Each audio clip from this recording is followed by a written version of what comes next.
이번에는 안타까운 사건이 있어서 다 같이 생각해 보려고 합니다. 15년 전에 대구에서 일어난 황산 테러 사건 혹시 기억하십니까? 피해자는 고작 6살 난 어린아이였는데요. 범인은 아이의 얼굴에 황산을 쏟아부었고 심한 화상을 당한 아이는 49일을 힘겹게 버티다가 결국 세상을 떠났습니다. 근데 안타깝게도 범인은 잡지 못했고요. 만 15년인 공소시효가 어제로 만료됐습니다. 경찰은 피해자의 사망일을 기준으로 공소시효를 다시 적용해서 7월 7일까지 수사를 계속하겠다고 밝혔습니다. 자, 과연 공소시효 전에 범인을 잡을 수 있을까요?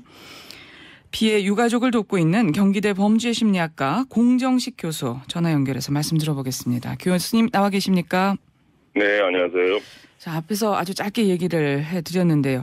이번 사건 잘 모르는 분들 위해서 이 사건에 대해서 다시 한번 설명해 주시겠어요? 네, 이 사건은 그 6살 아이가 학원을 가던 중에 모르는 사람에게, 그러니까 그 당시에는 전혀 기억을 못하는 사람에게 황산을 그 얼굴에 부어서 사망한 사건인데 상당히 끔찍하게 이루어졌지만 아직까지 범인을 못 잡은 그런 안타까운 사건입니다. 전혀 모르는 사람에게 학원 가는 도중에 이런 끔찍한 일을 당했다는 거고요. 네. 아이 이름이 태환이었죠. 예. 당시 아이가 얼마나 심각한 화상을 입었습니까? 당시 아이가 아이 입에 그 황산을 붓는 바람에 식도나 이런 쪽에 다시 손상이 됐고 전체적으로 3도 화상, 상당히 심각한 정도의 화상을 입은 그런 상태에서 아이가 49일 동안 병원 치료를 받던 중에 사망한 거죠. 아유, 아이의 입을 벌리고 입안에다가 이런 네. 끔찍한 짓을 했다는 거군요.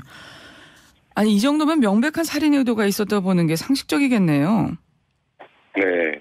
예. 충분히 살인 의도가 있었다라고 보는 게 맞는데 당시에는 이 사건의 범인을 전혀 알지를 못했고 지금도 검거가 못된 상태인데 그 당시에는 범인 자체에 대한 그러니까 용의자로 특정할 만한 사람이 거의 없었다는 점이 문제가 됐고요. 거의 없었고요. 그리고 증거가 불충분했기 때문에 피의자로 수사를 할 수가 없는 상황이었다고 합니다.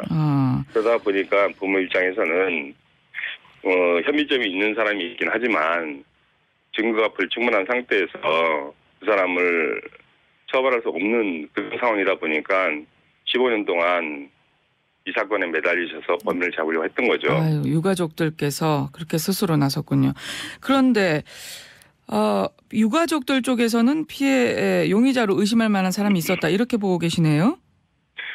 예, 당시 치킨집 아저씨를 태환이가 수차례 지목을 했는데 그 당시 수사 기법으로는 이 아동이 진술했을 때 그 면담 진술 기법이나 이런 것들을 사용했다라면 좀 범인을 검거하는데 좀 도움이 됐을 것 같은데 그 당시에는 그런 어떤 수사 기법들이 이루어지지 않았다는 게 문제가 되고요. 초동 수사에 좀 문제가 있었군요. 네네. 그래서 지금 15년 만에 재수사가 이루어지고 있는데 그 담당 형사님이나 이런 분들이 굉장히 노력을 하고 계시긴 합니다. 근데 문제는 지금 그 용의자로 추정되는 사람의 집안에서 예를 들면 황산이 발견된다 하더라도 그것만 가지고 간접 증거 가지고 살인죄를 적용하기 어렵다는 문제가 있고요.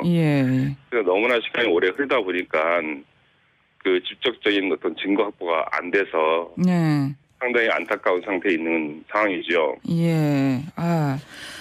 아니 지금 지난해 말부터 재수사가 시작됐다면서요. 네, 그렇습니다. 재수사가 시작되긴 했는데 지금 말씀대로라면 새로운 증거를 확보하기에도 좀 여러 가지로 어려움이 있을 것 같고 수사 과정에 어려움이 많겠네요. 지금 형사들이 상당히 고생하고 있는 것으로 알고 있는데요. 가장 근본적으로는 너무 시간이 오래 흘렀다는 점이고 특히 15년 전에 태환이하고 그 친구가 했던 진술들이 지금 남아 있는데 그 진술을 지금 아동 진술 분석가들이 좀 면밀하게 살펴보고는 있으나 문제점은 시간이 너무 오래 흘렀고 그리고 그 당시에 진술했던 친구, 예. 목격자가 지금은 잘 기억이 나지 않는다라고 번복하고 있는 상황이거든요. 네, 그러다 보니까 그런 부분들에 대해서 이게 입증하기가 재판 과정에서 조금 더 논의가 있어야 되지 않을까라는 생각이 들긴 하는데 일단 제일 중요한 것은 용의자를 특정하는 겁니다. 그런데 지금도 용의자를 특정 못하고 있다는 게 가장 큰 문제점 같습니다. 여전히 유력한 용의자에 대해서는 특정하지 못하고 있고요. 예. 네. 그 치킨집 아저씨, 태환이가 이야기한 그 치킨집 아저씨는 그러면 현재 지금 국내에는 있는 건가요? 네. 그 일부 언론에서 그분이 자살했다는 얘기도 나오고 그랬었는데 지금 생존에 계시고요.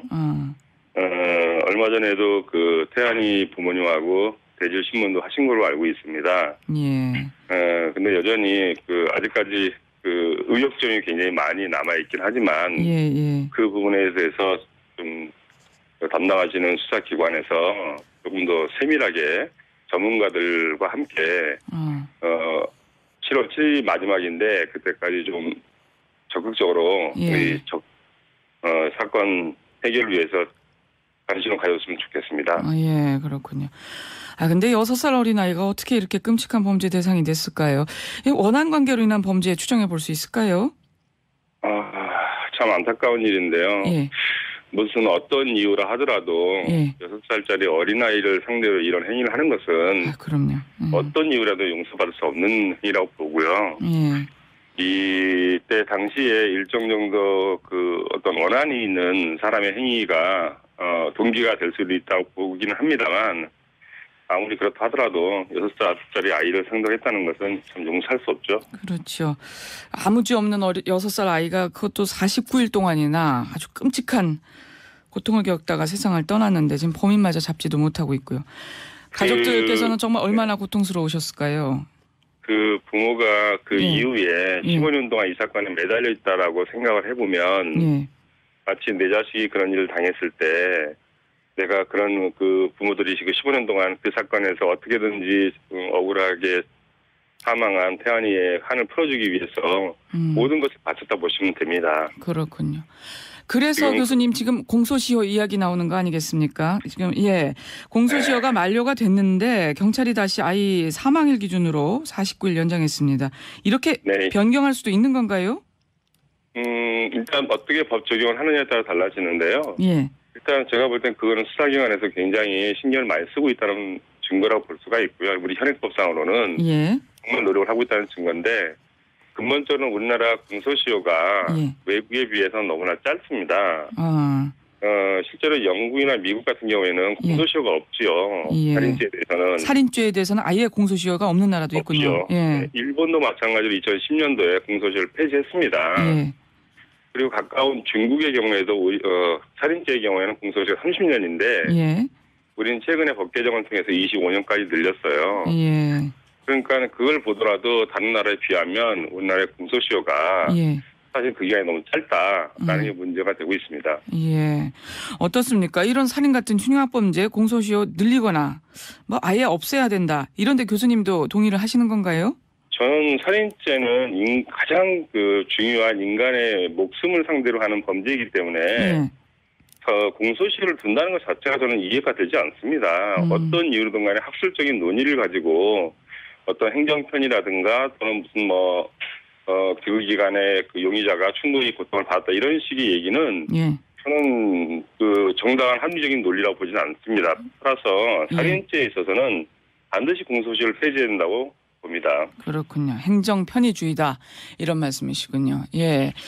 지금 태환이 경우는 상해치사 혐의가 적용됐기 때문에 15년 공소시효였는데 이번에는 또 살인죄로 제목을 변경해서 공소시효가 다소 지금 늘어난 겁니다. 그런데요, 교수님 궁금한 게 만약 범인 잡으려고 할 때 만약에 범인이 자신은 살인의 의도 없었으니까 이제 공소가 만료됐다, 잡아갈 수 없다 이렇게 주장할 수는 없습니까? 그럴 경우도 있지 않을까요? 그런 경우도 있는데요. 지금 상해치사든 살인죄가 공소시효가 15년입니다. 그러니까 상해치사이기 때문에 15년이 아니라 살인죄 자체가 15년인데 그게 어저께 입으로 끝난 거예요. 그런데 이제 그 사망 일자를 기준으로 보면 7월 7일이 이제 맞는 거죠. 예. 그렇게 이제 접근한 건데 문제는 고의성 여부가 있느냐, 즉 고의성이 있다 그러면 살인죄고요. 없으면은 치사죄인데 제 생각에는 뭐 그렇게 주장한다 하더라도 그 행위 패턴을 보면 아이의 입을 벌리고 황산을 넣었던 행위는 고의적 행위로 봐야죠. 당연히 고의적 행위다. 네. 예. 그렇죠. 자, 40여일 시간 벌었습니다. 영구미제 사건 되는 게 아닌가 걱정하는 분들 많은데 꼭 이 문제가 해결돼야 될 것 같습니다. 자, 오늘 여기까지 말씀 듣겠습니다. 고맙습니다. 네, 수고하세요. 경기대 범죄심리학과 공정식 교수였습니다.